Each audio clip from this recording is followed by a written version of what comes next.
This image is by Alejandro. For extrusive time, he's showing us light painting, which is always a fun approach to this assignment.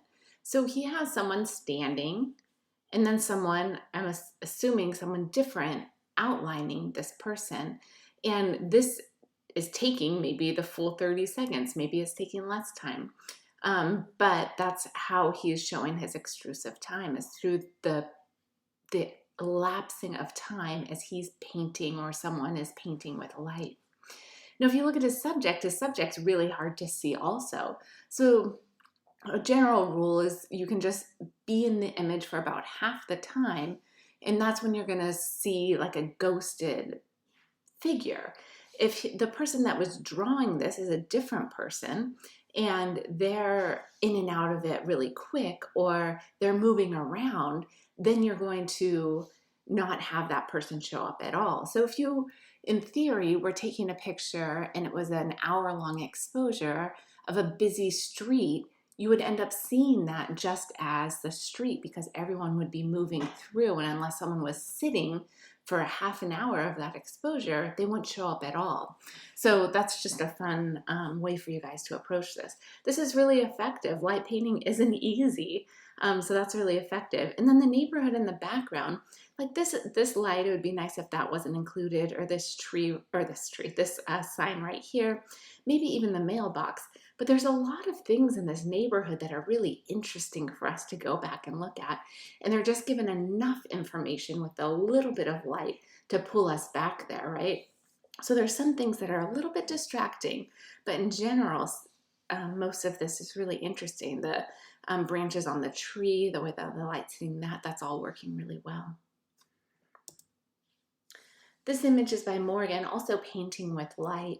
Now, I think the difference in what you're seeing here, the sharpness that's happening here and what's happening here, could be a lack of focus.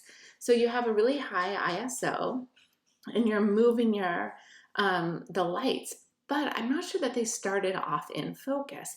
And I think that's why you're having less sharpness than we see here. So here we still have some edges that are nice and sharp. And I think that's what the issue was here. It sounds like you tried this a number of times, and it is so tricky because we can barely see what's going on in the background. And what you really want us to see is just what's happening here. So that is just this balance that you have to strike between how far away the light is from the subject in the background and it is from the camera. So a lot of experimenting happens when you're playing with this painting with light. And I think that you have a successful image. It would be nice if it was a little bit sharper. Bringing down your ISO would also help with that.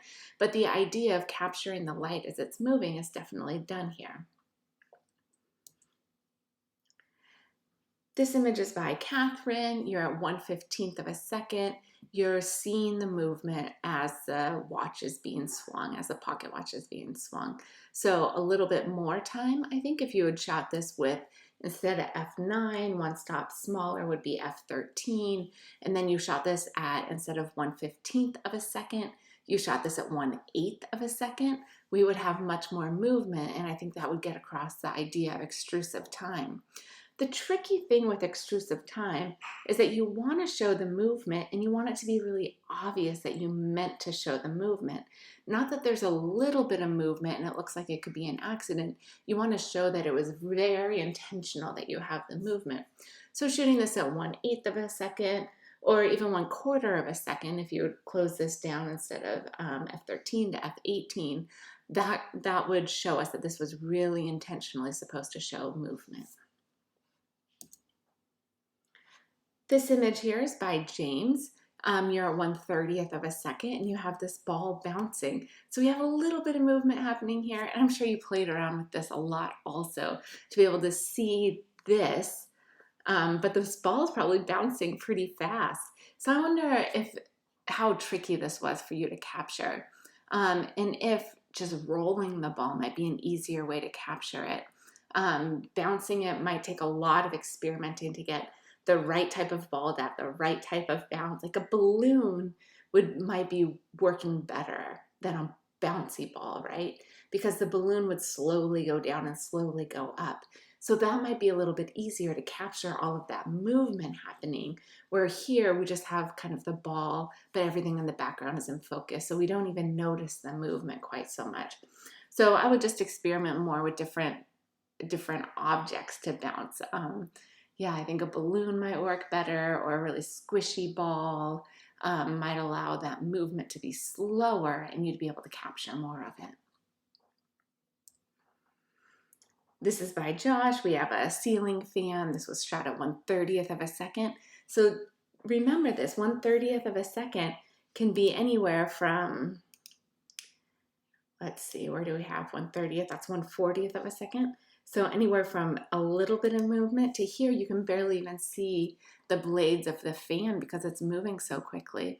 So this definitely shows us extrusive time. We have that movement happening as the fan is spinning really quickly, so much so that we're not even seeing the movement in some, or we're not even seeing the blade in some moments because it's moving so quickly.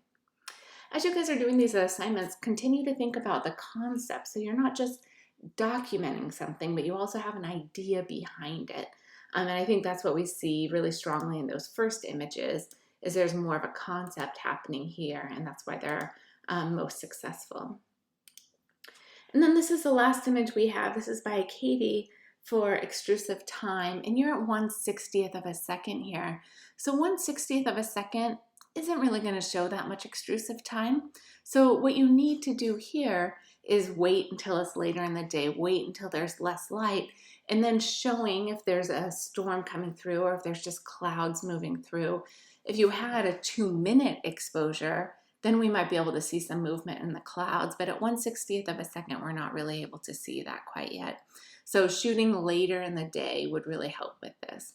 Also, it looks like you have a pretty dirty image sensor here, so make sure that you're cleaning that off. You can take it into a shop to clean off, or you can like Google it and be very, very careful, and you can work on it at home.